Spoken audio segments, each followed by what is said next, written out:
Ave Maria, Ave Maria, Ave Maria, Mãe de Jesus.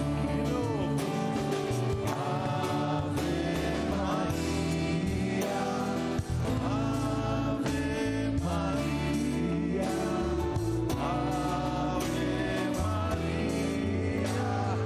Mãe de Jesus. Viva o coração imaculado de Maria! Viva Nossa Senhora, Mãe de Deus! Padre Marcelo, pároco, reitor do santuário, Padre Anderson, reitor do nosso seminário, louvado seja Nosso Senhor Jesus Cristo! Para sempre seja louvado. Eu tenho que dizer uma coisa antes de começar a homilia, que quando cheguei aqui hoje, me veio à mente aquele sábado famoso, 2 sábados atrás, quando foi o dia do meu jubileu sacerdotal, episcopal, que tinha uma multidão aqui. Vocês estavam presentes? Pior para quem não estava, né? Foi realmente um momento memorável, Padre. Obrigado também por todo o trabalho, por ter aberto as portas do nosso santuário. E dá para ver realmente como o povo tem carinho pelos seus pastores. Tem ou não tem? Tem, realmente. Agradeço mais uma vez, Padre Marcelo, que abriu as portas, todos os padres também, Padre Anderson, também o seminário, sempre presente, né? Foi um momento da graça de Deus. Amém? E agora, vamos ver no Evangelho de hoje, o que Jesus fala.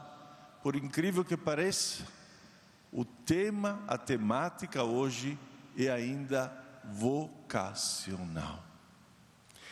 Jesus olhou para o povo e viu que o povo eram como ovelhas sem pastor. E sentiu compaixão. Isto é, poucas vezes, acredito 12 vezes no Evangelho, se fala da compaixão de Jesus. Quando Jesus sente compaixão, quer dizer que é um sentimento que toca a alma. Traduzido em grego, seria toca até as vísceras. As vísceras. Todo o interior do corpo se mexe quando sente-se um sentimento, uma emoção de compaixão. Compaixão significa padecer com, isto é, sentir a dor que o outro está sentindo. E neste caso, qual que era a dor de Jesus? Saber que o povo era a multidão de gente e poucos operários. Interessante, ele não disse, Jesus, pedir ao dono da messe que mande pastores na sua messe, que mande operários.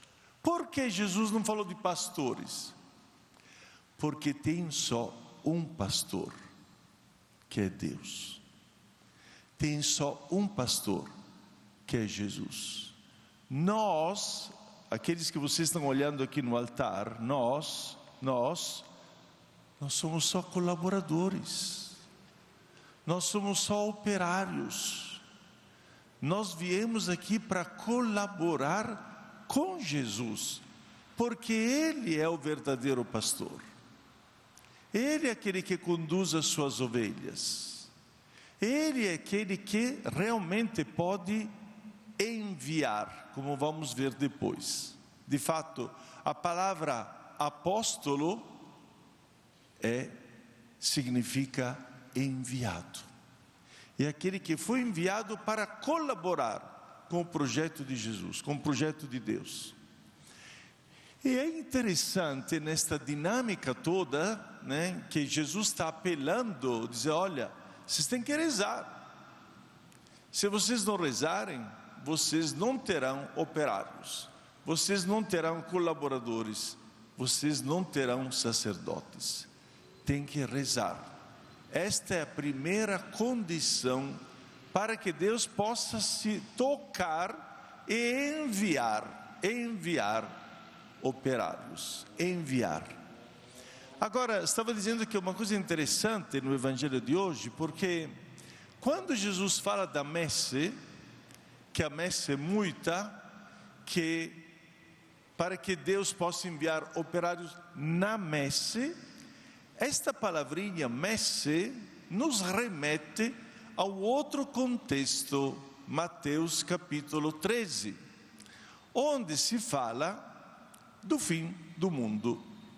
E diz, no fim, isto é, na hora da colheita, na hora da messe, Deus enviará os seus anjos para dividir os bons dos maus, para poder discernir qual que é o trigo e qual que é o joio.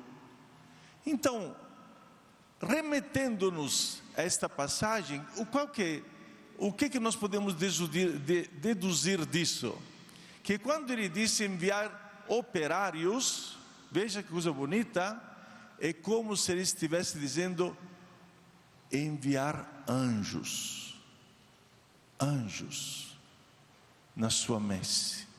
Isto é, alguém que possa ser configurado com o próprio Cristo. Estes são os sacerdotes, aqueles que podem ser configurados com o seu Filho Jesus, aqueles que podem realmente trabalhar no meio do povo para que o bom trigo seja colhido e seja levantado como as obras boas que estão no mundo, mas também saber qual que é a parte do mundo que também não presta, que será jogado fora.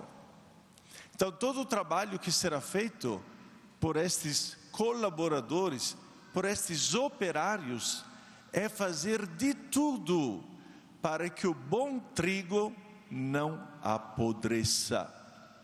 Por isso que Jesus fala que vai enviar os seus apóstolos para curar os doentes, para expulsar os espíritos impuros, para libertar os presos e assim por diante, para curar. Então, todo o trabalho destes operários, todo o trabalho destes anjos, comparados com o capítulo 13, é justamente esse, que eles não entrem no espírito do mal, não entrem em todas aquelas doenças que possam tirar a vida, porque Deus dá a vida e dá em abundância. Esse será todo o trabalho que realizarão.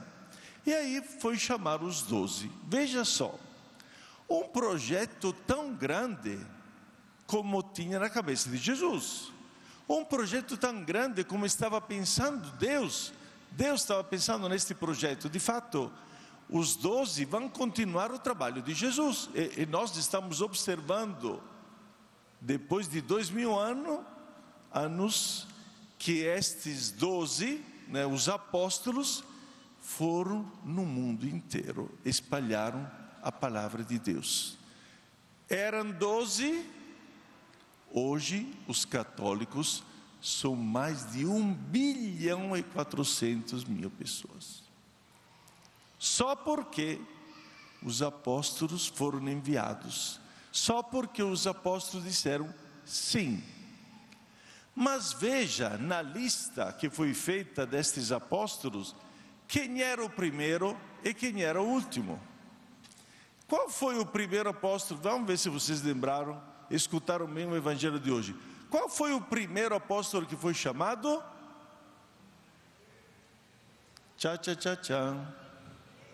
Pedro. Aliás, Simão chamado Pedro. Você sabe por que se chama Pedro? Porque Pedro vem de pedra, vem de rocha, vem de cabeça dura.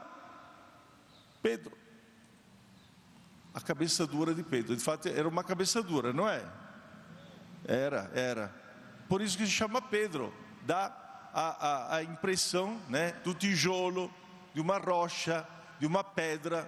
É por isso que se chama Pedro. E qual foi o último que foi citado no Evangelho de hoje? Ou eu sou surdo, ou vocês são mudos.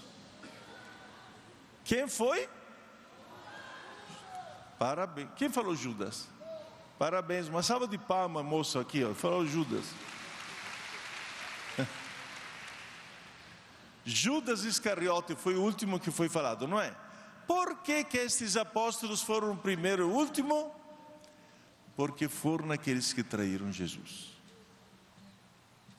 Pedro traiu Jesus, Judas traiu Jesus. Agora, já que estamos na época da Copa do Mundo, não é? Se vocês fossem os treinadores de um time de futebol, vocês chamariam jogadores que fizessem o gol no próprio time? Que pena, né? Então, hoje Jesus estava fora da casinha, quando chamou os dois, porque sabia que os dois iam traí-lo, né? Como é que ele chamou dois que depois iam traí-lo? Como é que é esse negócio? Primeiro e último que foram citados. Na realidade, todos traíram Jesus, porque na hora mais importante, todos se mandaram.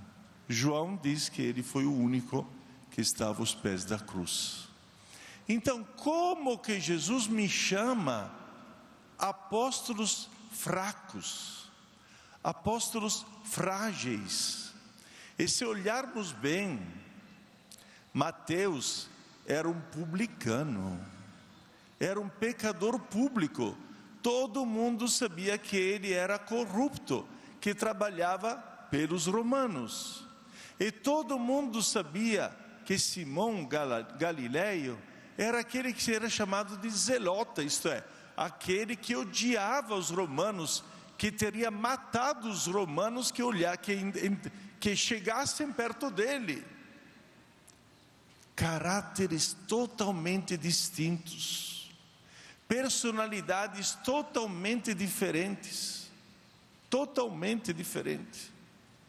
E Jesus foi chamar justamente estas pessoas para realizar um projeto tão grande que ele tinha na sua cabeça para a humanidade. E aqui a gente pode já chegar a uma conclusão.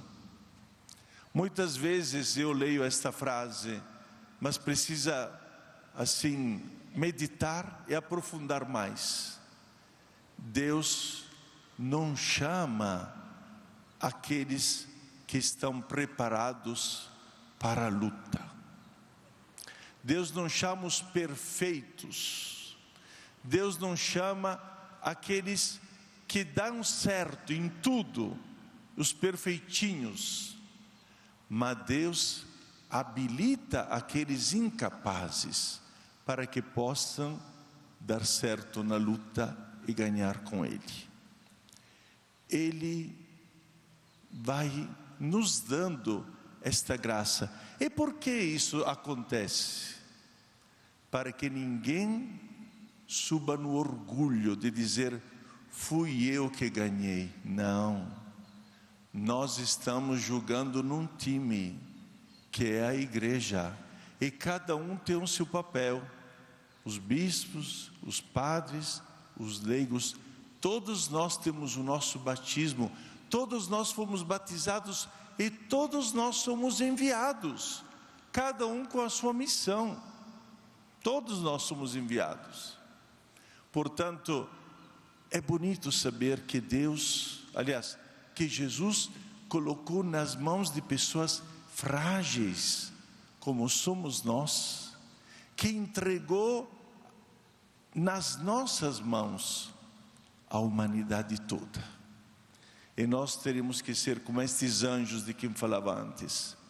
fazer de tudo para que o trigo bom possa crescer, possa amadurecer, possa dar frutos e não se deixar apodrecer pelo joio que infelizmente existe no mundo.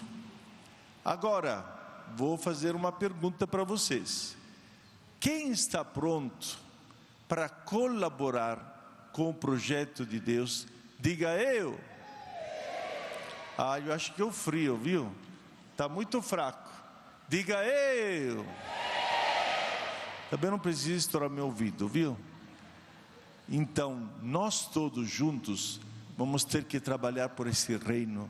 Todos nós somos chamados a dar a nossa vida para que de verdade, sendo colaboradores do Mestre, do verdadeiro pastor, possamos no fim do mundo dizer com Jesus: eu colaborei contigo, eu, servo inútil, me coloquei à tua disposição e você conseguiu, através da minha fraqueza, realizar coisas bonitas. Amém!